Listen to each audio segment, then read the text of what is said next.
Selain daripada tu, kalau cerita kena best lah. Cerita kena best. Lepas tu kena letak pelakon yang top. Oh, ini tarikan filem ni. Okay. Ini cerita ni best ni. Cerita jalan cerita menarik kan. Okay. Tarikan filem kan.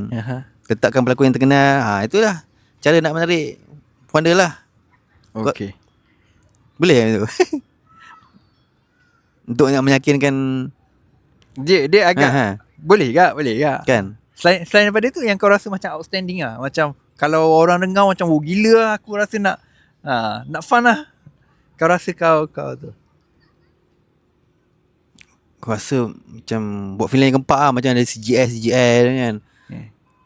Letup tu. Tu macam wow. So betul ni boleh pergi dia. Faham. So dia nak kotak berapa juta pun dia boleh bagi. Contoh lah. Faham.